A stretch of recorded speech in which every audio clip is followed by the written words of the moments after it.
barang-barang yang terbuat dari bahan kulit gitu ya. Kulitnya apapun itu, mau kulit sapi, mau kulit eksotik gitu ya bisa.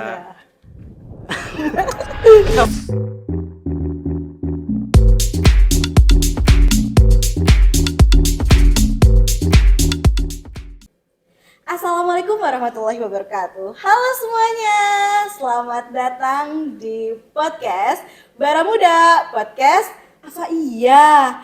Nah, teman-teman kenalin, aku Lovi Dwi Vanil Semana. Di sini aku bakal nemenin kalian sampai podcast ini selesai.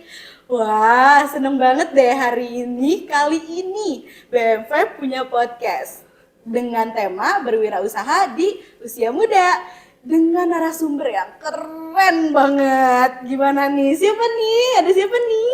Halo semuanya, nama saya Muhammad Davin Fauzan. Biasanya dipanggil Davin, panggil Davin aja. Oke, di sini ada Kak Davin. Kak Davin apa Davin? Davin aja. Oke. Davin dari mana sih? Ini dari prodi mana? Kalau boleh tahu. Dari Prodi Manajemen, Angkatan? angkatan 2019 sih. Wih, nih teman-teman, siapa sih yang nggak tahu Davin? Davin ini salah satu mahasiswa aktif FEB Unisba yang ada di Ekonomi Bangga. Kalian bisa lihat ya nanti di Instagram BMFEB Unisba. Nah, Davin ini punya usaha, betul? Betul. Iya, dengan umur yang masih muda punya usaha yang keren, yaitu usaha apa nih Kak? Boleh diceritain? Boleh. Usahanya apa? Enggak. Kayak mungkin dari awal cerita mengenai kenapa berusaha mungkin ya. Jadi awalnya usahanya itu kita awalnya dari mungkin SMP atau ya SMP lah. SMP itu lihat ya waktu itu lihat kebetulan waktu itu SMP-nya di pesantren di daerah Ciparai. Dari situ lihat waktu pulang ke rumah tuh ada yang suka jualan celana pendek, jualan baju. Nah ini kayaknya asik nih bisa dijualin. Akhirnya ke sana jual. Nah mungkin disitulah mulai berwirausaha gitu ya. Terus ada topi di waktu pulang ke rumah ada yang jualan topi. Nah coba beli berapa gitu ya. Karena tujuannya itu untuk nambahin uang jajan sebetulnya awalnya. Nah terus dari situ nabung. Akhirnya setelah beres SMA terus kuliah. Terus dari situ ada tabungan dan sebetulnya di semester pertama sama semester 3 tuh belum dipakai apa-apa.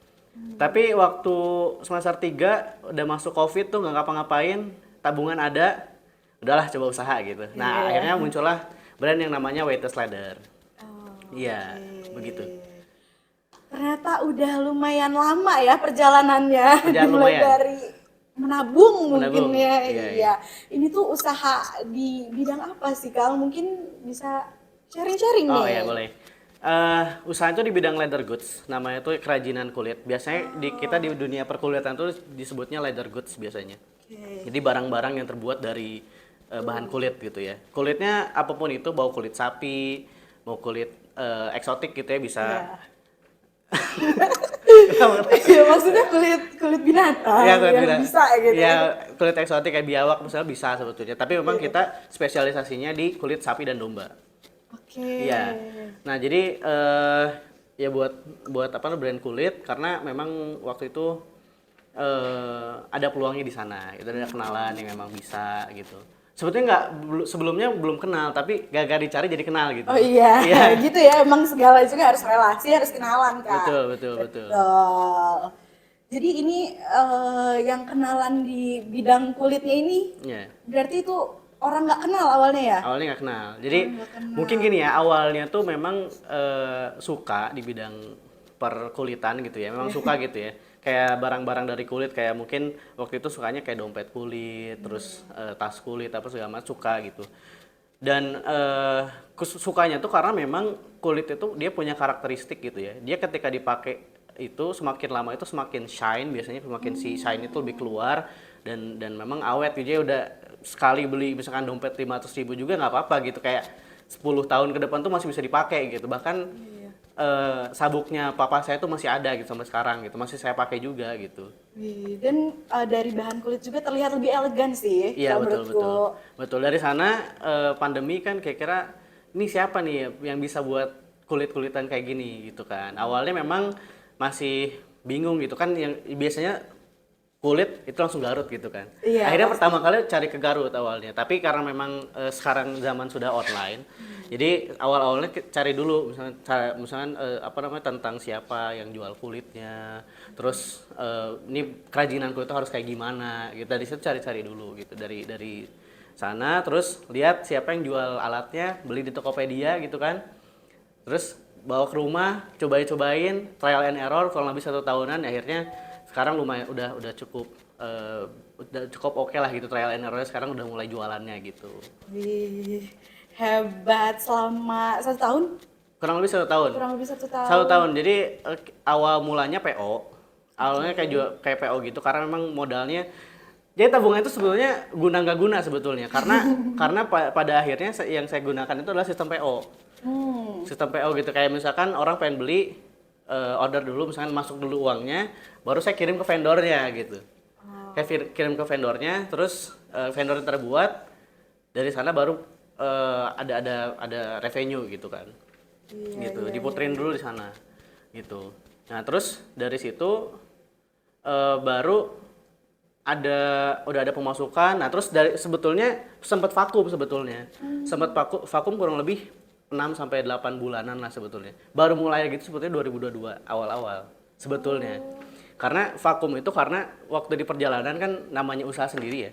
Karena waktu itu usaha sendiri nggak ada teman gitu. Karena memang ya passion di bidang kulit itu jarang waktu itu ya. Maksudnya teman-teman saya nggak ada yang terlalu passion di sana. Akhirnya saya sendiri memutuskan sendiri dari buat konten, terus coba buat laporan keuangan segala macam, itu saya sendiri. Nah, waktu buat konten sama buat logo gitu kan, logo kan buat sendiri tuh. Iya. Awalnya kan nggak bisa desain, akhirnya belajar gitu. Ini gimana caranya buat logo gitu ya, cari cara buat logo gitu. Akhirnya muncul gitu, ada dia buat pakai Photoshop, terus cari referensinya di Pinterest gitu, cari referensinya di Behance, terus cari referensinya di Pexels ada. Nah, dari situ buat logo, terus abis buat logo kan sebenarnya udah 1 kali aja. Itu waktu itu buat logo 1 harian lah, kurang lebih mulai maghrib, beres tuh jam 4 pagi kalau salah. Lumayan Ngulik ya. ya waktu itu ngulik gitu, coba desain. Nah, terus coba jalan bisnis tadi dengan sistem PO, tapi di saat di perjalanan gitu ya, itu kayak lebih waktu buat konten kan ada tuntutan buat konten ya. Iya. Kayaknya saya buat konten, suka banget tuh buat konten kayak desain apa segala suka gitu. Jadi akhirnya selama 6 sampai 8 bulan itu banyak mengeluarkan atau membuang waktu, bukan buang ya, menggunakan waktunya itu di bidang desain. Akhirnya ada yang order logo.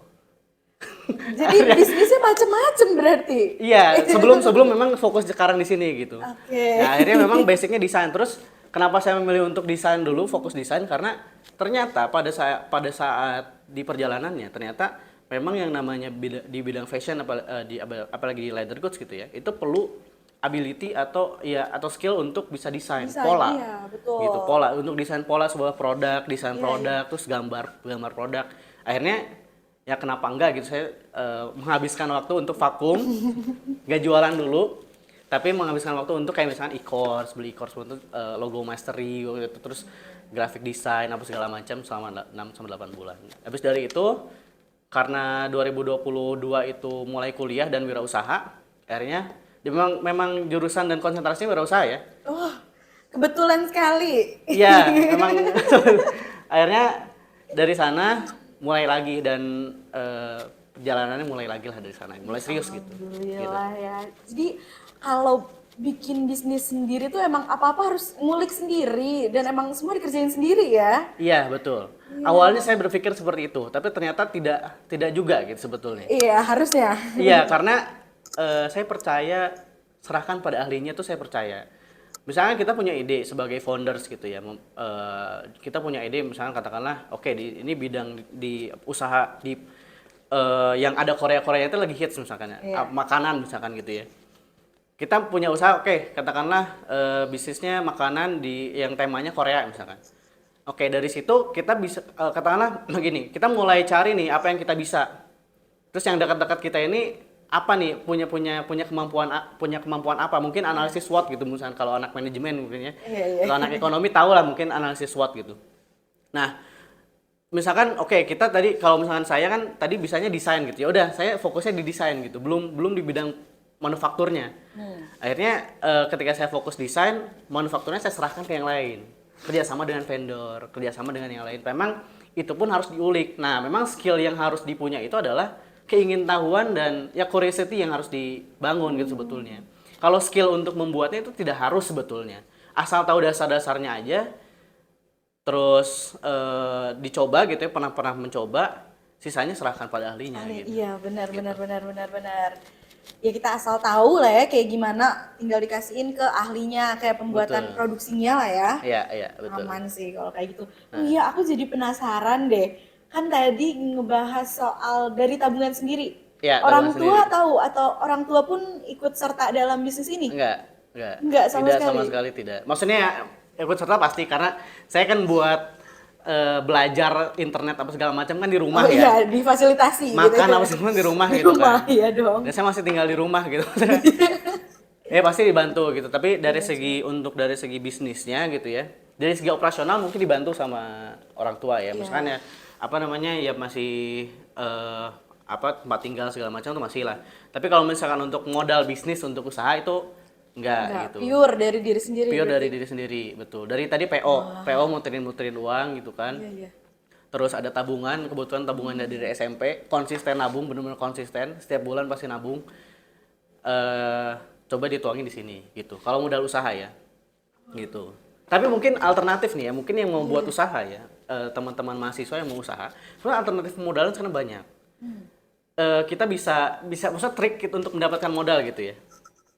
Bisa mungkin tadi nabung gitu, tapi mungkin tidak banyak gitu orang yang nabung. Iya, Tapi kalau misalnya nabung bersyukurlah gitu, kalau misalnya mau usaha itu sangat membantu karena untuk trial and error apa segala macam sangat membantu.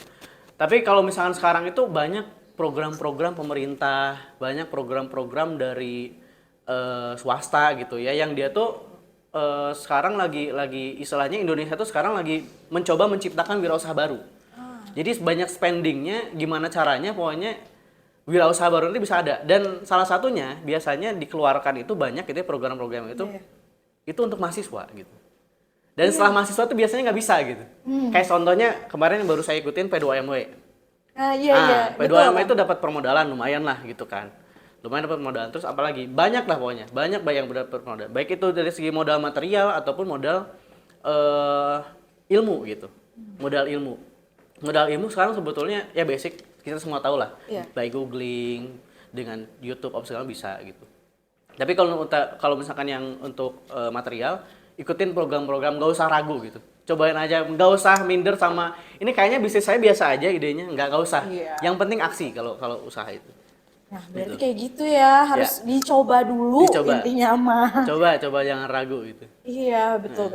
Berarti tadi udah ada tips juga buat yang memulai bisnis tuh. Iya. Terus, nah dalam bisnis kan pasti ada naik turunnya. Iya, betul. Selain yang barusan vakum, mungkin ini mulai lagi tadi 2022-nya bulan apa nih? Fase sebetulnya akhir tahun 2021 Desemberan sampai awal banget 2022. Ada naik turunnya dong dalam bisnis. Ada. Itu kan sebetulnya vakum itu turun sebetulnya. Iya, pas vakum itu kan. Iya, vakum itu sebetulnya saya lihat kayaknya ini orang di sekitar saya. Karena waktu itu kan saya menjual produk itu tidak langsung ke orang yang tidak kenal sebetulnya. Pasti orang-orang kenal dulu gitu. Kayak misalkan teman, saudara, itu udah habis gitu. Dia udah pada beli semua gitu. Akhirnya dari situ, oh nggak bisa nih kayak ini segini aja tuh nggak bisa. Akhirnya kan di situ sebenarnya menurun gitu. Soalnya kan memang spending yang banyak dilakukan itu adalah di bidang investasi, seperti investasi dari segi alat apa segala macam itu masih ada di rumah gitu dan tidak terpakai gitu karena memang ya proses belajar lah, itulah proses belajar. Mungkin saat menurun itu saya pakai untuk proses belajar gitu, jadi akhirnya memutuskan vakum segala macam gitu. Ini ya lumayan panjang gitu ceritanya untuk sampai ke titik yang tadi itu vakum. Iya. Berarti kalau misalkan ada titik terendahnya, pasti ada titik tertingginya. Dan hal yang bikin ngebanggain diri sendiri tuh dalam bisnis ini apa sih? Apakah yang menang lomba kemarin, ikut itu atau ada lagi hal yang bikin bangga? Sebetulnya kalau misalnya titik terendah, sebetulnya saya bingung gitu disebut titik terendah atau enggak. Tapi mungkin masa-masa sulitnya ada sebetulnya. Bukan hanya yang tadi. Sebetulnya kayak gini. Waktu itu mau mau apa namanya, mau riset gitu ya, mau riset soal vendor, mau cari-cari vendor ke daerah, waktu itu ke daerah Garut, naik motor sama teman, ngajak teman itu karena memang itu udah teman lama dan memang teman suka apa namanya, suka jalan-jalan juga gitu bareng. Akhirnya saya ajak mereka, ajaknya jalan-jalan gitu, ajaknya mau mau berendam di Darajat waktu itu. Iya. Tapi saya mau sekalian survei gitu. Saya ajak waktu itu berangkat pagi-pagi. Biasa ya, maksud pagi-pagi kan jalanan kosong ya. Dan lumayan lumayan kencang juga waktu itu. Ya apa namanya, waktu itu ya sempat kecelakaan juga gitu. Sementara di jalan di Garut gitu. Udah di Garut, maksudnya nggak di Bandung gitu, tapi di Garut. Nah, akhirnya tapi di sana karena saya udah kenal sama vendornya gitu ya, maksudnya udah kontakkan semua sama vendornya, dan memang udah kenal gitu ya. Mau konsultasi ke sana, mau riset tentang produk, akhirnya mau bantu vendornya. Dia datang datang ke tempat Pas saya lagi kecelakaan, datang vendornya datang, dan yang buat saya wah lagi gitu ya, vendornya itu kan karena memang di situ mungkin ya saya nggak tahu siapa yang salah gitu ya, mungkin ya namanya tabrakan itu kadang-kadang bingung juga ya, bias Iya. gitu ya siapa yang salah, tapi akhirnya karena memang saya apa namanya di sana itu kayak udah istilahnya gini ya, kayak kayak mau disebut kasihan atau apa gitu, soalnya memang yang tabrakan sama saya itu gokar gitu, maksudnya emang dia lagi usaha juga gitu, dan saya juga lagi usaha gitu, jadinya karena mungkin ya bingung juga gitu, karena kan uang saya mau dipakai modal nih sekarang, bentar lagi mau produksi gitu kan. Sama yang gokar juga dipakai modal Nah untuk itu dia, bensin. dan bukan mobilnya dia, akhirnya kita yang ngalah gitu, akhirnya kita yang ngalah, dan si vendornya itu, vendor saya itu tadi itu nalangin uangnya gitu. Ya, Masya Allah ya. Lumayan lah, nggak 100-200 ribu, kayak jutaan gitu, Wih. hampir puluhan juta waktu itu ditalanginnya gitu. Gitu ya, mungkin ya alhamdulillah lah, maksudnya dikelilingi orang-orang baik. Baik, iya. Udah Ya. jodohnya ketemu sama Ya, vendor amin, yang amin, sebaik ya. itu ya. Iya ya gitu, mungkin ya mungkin tadi pertanyaannya titik apa namanya yang membuat Bangga ada. bangga ya, membuat Iya. bangga itu sebetulnya prestasi pasti bangga lah ya, karena memang belum pernah dicapai, dan eh, istilahnya mendapatkan sebuah prestasi kan memang ya hasil usaha apa segala macam lah gitu ya, itu cukup bangga. Tapi sebetulnya bukan itu kebanggaannya, tapi kebanggaannya itu adalah ketika saya bisa bantu tetangga waktu itu. Oh gimana nih? Boleh cerita-cerita nih. Jadi karena produk ini tuh kan jadi aspek dari produk kan banyak ya. Ada desain, terus ada apa namanya, ada dari segi mungkin kurir gitu kan yang terlibat dalam usaha gitu ya. Terus ada juga produknya, pengrajin, ada juga packaging. Nah, saya itu awalnya kebingungan cari packaging kayak gimana, karena rata-rata kalau misalnya kita mau buat packaging itu ada MOQ-nya kan. Ada minimum order quantity. Iya. Kayak buat packaging nih, custom gitu. Yang minimal misalnya 100, berapa gitu, berapa ratus gitu, atau 50 gitu biasanya. Itu kan cost-nya cukup tinggi ya, sedangkan kita belum tahu produk kita ini akan terjual di market Iya, atau enggak betul, gitu. betul. Kita kan perlu sampling apa segala. Nah, akhirnya saya lihat gitu kan, tetangga saya ini bisa jahit gitu ternyata. Wih, alhamdulillah. Nah, iya, alhamdulillah bisa jahit gitu. Terus kebetulan di belakang rumah saya di daerah Kopo itu ada pabrik, bukan, ada tempat kain kan, banyak ya, mungkin tahu gitu. Daerah-daerah Cigondewah gitu kan. Oh iya emang di Kain sana semua ya. gitu di sana. Nah, akhirnya saya buat packaging yang ini nih, yang ini nih. Nah, ini di tetangga saya gitu. Yang ngejahitnya tetangga saya. Saya beli bahannya, jahit tengah sana. Ketika saya membantu, ya alhamdulillah mungkin tidak banyak gitu ya, tapi ketika saya orang itu senang dapat orderan gitu. Jadi sebetulnya udah nggak nerima lagi. Apa namanya? Maksudnya udah jarang lah gitu nerima orderan kayak gitu. Karena Covid apa segala macam, dan memang udah cukup tua gitu ya. Udah cukup ya, umurnya udah cukup tua, tapi memang masih bisa gitu. Masih bisa, dan ketika saya order tuh senang gitu. Nah, itu sebetulnya kebahagiaan dalam bisnis gitu. Dan saya mau mengulangnya lagi lebih besar gitu. Jadi pengen scale up-nya itu sebetulnya motivasinya ya sebetulnya mungkin terlihat sangat umum ya, tapi memang bermanfaat bagi orang itu memang masih tetap jadi salah satu, pribadi juga iya sih, betul jujur. why dalam bisnis gitu ya, itu sih. Seneng ya ceritanya banyak banget. Terus ini sih, Davin juga kan mahasiswa dong. Ya, mahasiswa betul. Nah, bisnis juga dong. Iya, bisnis. Iya. Juga bisnis. Nah, bukan hanya pembisnis, mahasiswa, berarti harus bisa memanage waktu dengan baik. Iya, itu. Nah, betul. gimana nih? Aku penasaran memanage waktunya. Ya, ya. Memang bukan kendala ya. Tantangan terbesar dari seorang mahasiswa dan dia punya keinginan untuk wirausaha adalah time management sebetulnya. Ya, betul. Memanage waktu gitu. Gimana cara memanage waktu? Sebetulnya saya dapat tips ini dari mungkin kemarin ada di apa namanya BEM, bukan BEM, apa namanya? Fakultas berprestasi. Oh, Mungkin iya, ada yang paling Ekonomi atas, Bangga. Ekonomi Bangga, Iya. ada yang paling atas tuh Teh Mutiara namanya. Itu teman saya juga. Saya dapat tips dari dia karena ya dari beliau gitu ya di postingan Instagram. Ada time management itu dia apa namanya menyebutkan dia manage waktu dengan alat ini. Maksudnya dengan cara ini, yaitu ada namanya skala prioritas dan ada tabel siapa Hogwarts apa sih lupa siapa namanya. Pokoknya ada tabel skala prioritas. Itu yang penting sama penting dan urgent gitu ya, itu disatuin di sana. Tapi at the end of the day sebetulnya time management ini bicara pengalaman sebetulnya. Bicara sering dilakukan atau tidak. Kan sebetulnya kita sebagai siapapun itu gitu ya. Satu orang tapi berbagai peran. Iya. Saya Davin sebagai anaknya mamah dan papa gitu, mama dan bapak gitunya.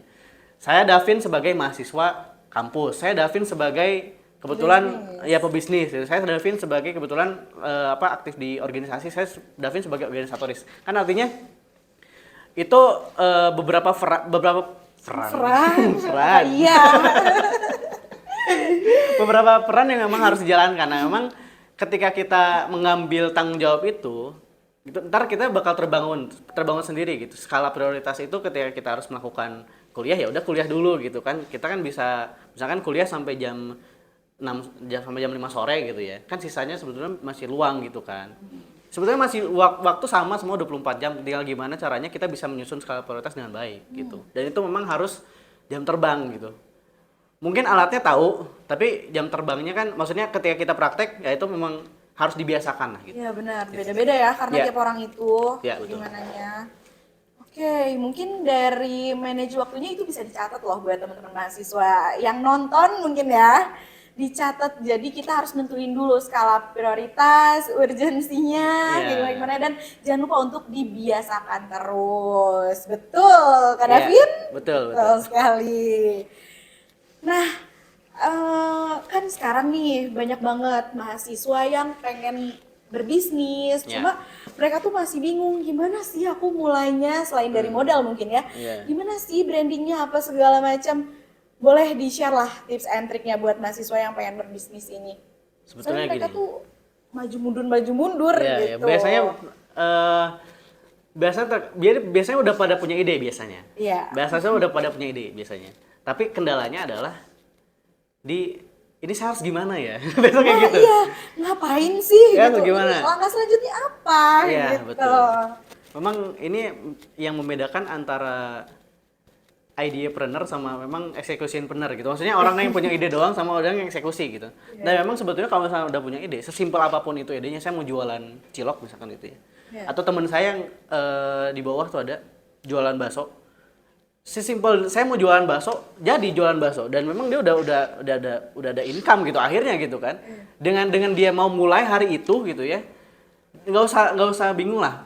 Cari yang terdekat aja gitu. Yang terdekat misalkan misalkan ibu saya bisa buat mie misalkan atau siapa yang bisa buat mie. Akhirnya jadi gitu teman saya. Kalau misalkan tips mungkin ya dari saya karena waktu itu saya juga memulai cari yang terdekat mungkin gitu ya. Kalau tips dari saya mungkin cari yang terdekat gitu ya. Maksudnya cari yang kira-kira peluang bisnis apa yang ada di sekitar gitu. Nggak usah yang kalau dari saya sih untuk memulai ya, untuk pertama kali gitu ya, cari dulu yang terdekat lah. Misalkan peluang bisnis apa, misalkan ada yang jualan topi apa segala macam, coba dulu gitu. Coba dulu jualan, terus ada orang yang beli. Itu gimana rasanya tuh harus cobain dulu gitu. Ketika terus apalagi ketika biasanya udah mulai konsisten usaha itu ketika itu jualan, ada yang beli dan ada keuntungan. Nah, biasanya di situ mulai ada duitnya nih gitu kan. Biasanya orang langsung mulai gitu, langsung nyoba gitu. Mungkin tipsnya sebetulnya mulai dari yang dekat langsung cobain gitu. Itu aja sebetulnya, simpelnya itu. Langsung eksekusi. Baik mau salah, mau ini gimana, ntar dulu itu mah. Urusan nanti gitu. Kalau salah ya tinggal perbaikin. Sebetulnya kan simpelnya gitu ya. Tapi biasanya orang terkendala untuk mencoba, takut gagal. Nah itu loh. Iya, yang harus banyak diberi itu banget. takut gagalnya. Coba dulu aja. Ada ide sedikit kecil gitu ya misalkan. coba langsung eksekusi, udah itu aja sebetulnya. Ntar bakal merasakan sendirilah gimana usaha itu gitu. Ya berarti Iya. lebih di highlight eksekusinya aja deh langsung gitu, coba Iya, dulu. ya, coba dulu aja. Gak usah Iya. aneh-aneh lah. Mungkin satu lagi ya. Mungkin satu lagi why-nya. Why dalam usahanya. Mungkin setelah tadi udah nyobain gitu ya. Gak apa, coba dulu aja jalanin, ntar baru pikirin why-nya kenapa, why-nya gimana gitu. Atau mungkin dari awal why-nya nggak masalah, misalkan why-nya gini. Oh, lihat orang tua kayaknya udah nggak muda lagi gitu kan. Mungkin ada yang udah pensiun apa segala macam. Terus lihat adik misalkan masih kecil. Ya, butuh disekolahin. Udah sekolahin gitu kan. Betul. Kita sebagai anak yang pengen berbakti kepada orang tua, pengen dong gitu kan berbakti kepada orang tua, membantu ekonomi keluarga. Nah, biasanya why-nya dulu kayak gimana? Mungkin itu kan keluarga. Terus ada yang pasangan mungkin gitu kan. Kalau yang udah suami istri misalkan gitu ya, atau mungkin ada juga kan mahasiswa yang sudah Menikah menikah. sudah. Ada Mungkin. dong. Ada Iya, kan? S1 ada pasti kan? ada. Atau ya mungkin berusaha untuk menghalalkan pasangan yang sekarang gitu mungkin. Itu bisa jadi why-nya gitu. Ya, modal nikah. Kak. Ya, Iya, modal betul. nikah gitu. Apa segala macam mungkin bisa gitu. Jadi landasan kenapa saya harus usaha gitu. Iya. Jadinya dan kenapa harus usaha mungkin ya salah satunya kalau katakanlah rumah misalkan itu ya 600 juta gitu. Atau kayak murah banget Iya, ya. 16 juta kemurahan Kak, sekarang sudah naik 5M gitu semua. misalkan Iya. mah. Rumah impian gitu. Kira-kira untuk mendapatkan 5M ini katakan rumah dulu. Misalkan ada banyak nih. Listnya saya pengen rumah, saya pengen nikah, saya pengen jalan-jalan luar negeri, saya pengen umroh, saya pengen apa banyak lah gitu ya. Katakanlah 5M dulu. Gimana caranya mendapatkan 5M gitu misalkan. Saya sebagai untuk misalkan saya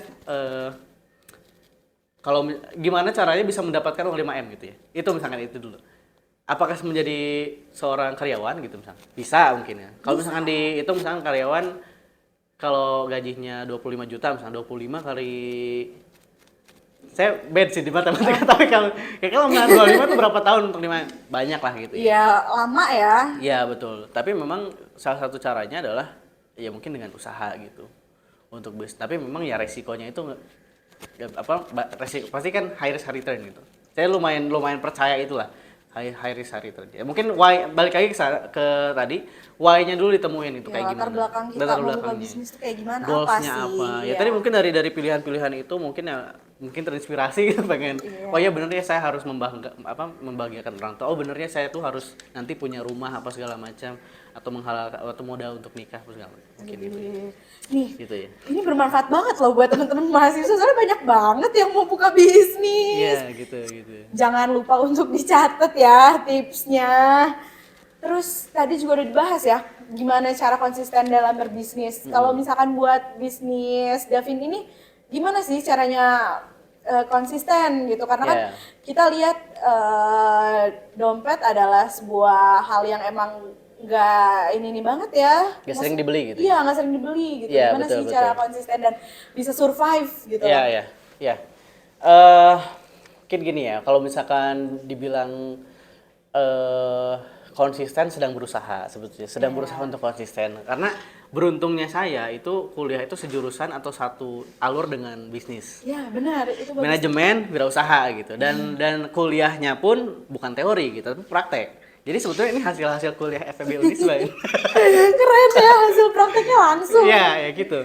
Jadi bimbingan apa segala macam langsung praktek gitu. Ya alhamdulillah di sana dibantunya. Jadi memang konsistennya itu karena lingkungan kalau saya itu.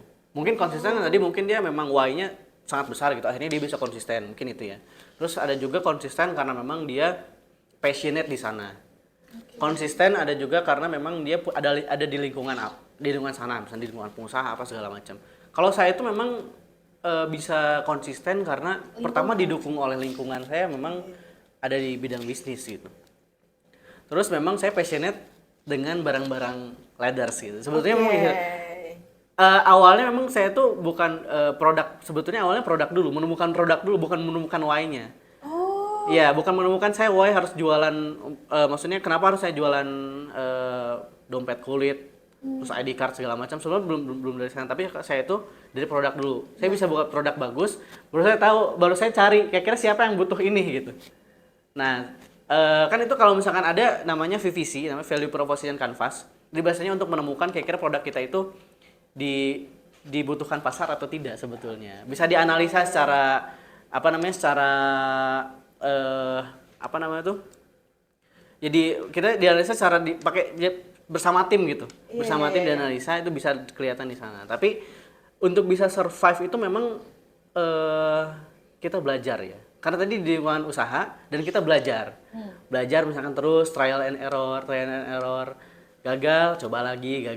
Memang kemauan itu yang memang harus dijaga sebetulnya. Kita percaya bahwasannya suatu saat nanti gitu ya, dengan kita berusaha, kita gagal sekarang, itu tidak menjadi akhir dari segala perjalanan kita. Nah, sebetulnya kepercayaan itu yang perlu dibangun gitu. Dan memang kita ada curiosity gitu kan, terus penasaran. Itu mungkin yang membuat saya konsisten gitu dalam usaha gitu. Gitu sih paling. Keren nih, emang itu karena ada di lingkungan bisnis ya sebetulnya. Diawali dengan di lingkungan bisnis dengan konsentrasinya KWU, Kang. KWU. KWU pertama juga. kali kan baru ada tahun ada KWU itu di tahun 2019. Oh, jadi Saya langsung. Saya nggak mau kuliah. Nggak mau kuliah, udah nggak usah, ini aja langsung praktek. Saya pengen langsung praktek, saya ngambil KWU gitu. Ya, kalau pertanyaan-pertanyaan yang yang gitu-gitunya sih udah habis. Cuma aku di sini pengen lihat barang-barangnya. Oh iya, boleh. Ini di sini ada apa ya, paper bag-nya, packaging. Iya. Tuh, ini ada logonya. Ini bikin sendiri berarti. Bikin sendiri. Wih, yang itu yang belajarnya sampai pagi itu ya. Oh, logonya iya. Logonya, iya. Iya, betul, Terus di sini ada apa ini? Pouch. Iya, itu pouch, clutch gitu. Clutch. Ini FEB Unis tuh bikin loh. Kemana pesanan FEB? Ini pesanan FEB. Ya, alhamdulillah, makasih FEB. Terima kasih. Oh, ini ada ininya, ada brandnya nih di sini. Iya, betul. Ini kalau misalkan dipesan bisa di mana aja nih? Bisa di sosmed. Nanti ditampilin di bawah. Ada Terus sosmednya bisa, Watas Ladder. Apa? boleh disebutin aja, nanti kita Oh iya, tampilin boleh. di mana aja, di bawah, di atas. Nama brandnya Watas Ladder. WATS Leather. Nah, itu Watas Ini Ladder. enak ya dalamnya. Enggak. Enak ya.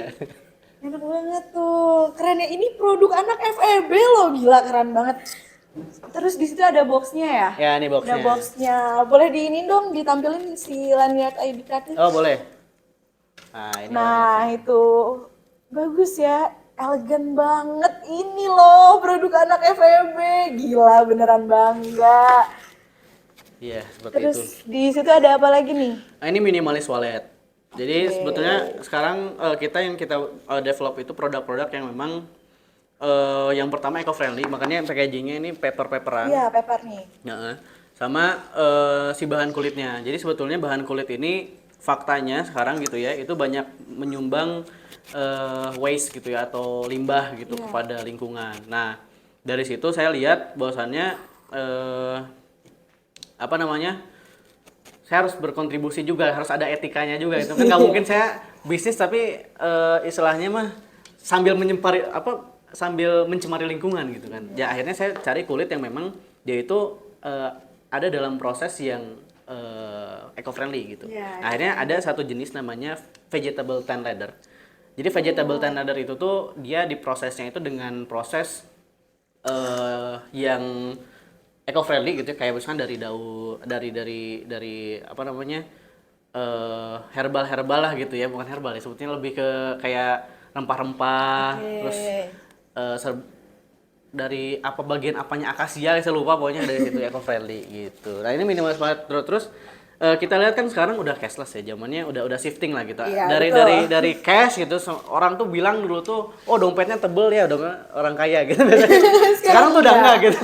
Ya, Udah enggak. asal saldo aja ya. Udah pakainya kartu cash beberapa lah dikit gitu. Iya, benar. Untuk parkir atau untuk apa segala macam, untuk mungkin jajan di pinggir jalan apa segala. Bahkan di pinggir jalan udah Iya, QRIS QRIS sekarang Ya, pakai kris. makanya kita sebetulnya developnya ke sana, ke minimalis gitu.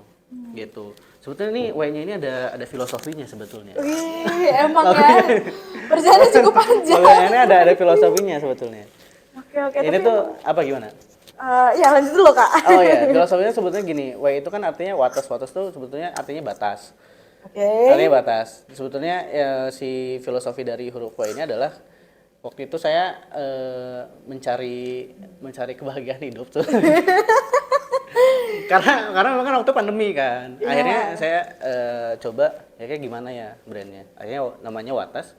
Terus logonya W dan kunci. Nah, itu artinya adalah kunci dari kebahagiaan seseorang itu adalah dengan mensyukuri segala keterbatasannya. Wih, dari situ. Bukan cuma logo doang, ada artinya. Iya. Keren banget. Ada. Makanya saya waktu itu memutuskan untuk jadi logo designer waktu itu. Oh iya, pantas ya. Waktu vakum gitu. Iya. Keren, berarti ini bisa dipesan di sosial medianya. Ya, betul. Terus kalau di e-commerce. Di e-commerce Tokopedia, Water Standard juga sama namanya. Oke, ada harganya mahasiswa friendly. Lumayan lah. Lumayan, oke. Soalnya ada harga, ada ini ya, ada kualitas ya. Soalnya betul. ini beneran, aku percaya produk ini bisa disandingin lah sama produk-produk yang ada di luar sana karena ini jauh lebih bagus. Karena barusan aku pegang ya dengan packaging yang wah sedemikian rupa sih, dengan filosofi yang keren juga. Ih, mantap banget. Amin, amin, amin. Ada yang mau disampaikan nggak nih dari Davin buat temen-temen FEB gitu? Oke. Yang disampaikan mungkin tadi ya, mungkin banyak orang yang sekarang mau mulai usaha, Ya. bingung kayak gimana. Coba aja dulu gitu. Sesimpel aja apapun coba aja dulu. Itu aja paling. Oke, berarti sesimpel apapun coba aja dulu. Ya. Nah, podcast kali ini cukup sampai di situ sih teman-teman. Soalnya aku mau ngobrol-ngobrol lebih lanjut sama Kang Davin. Jangan lupa untuk di-like, comment, subscribe. Jangan lupa nonton terus podcast episode berikut-berikutnya. Dadah! Dadah.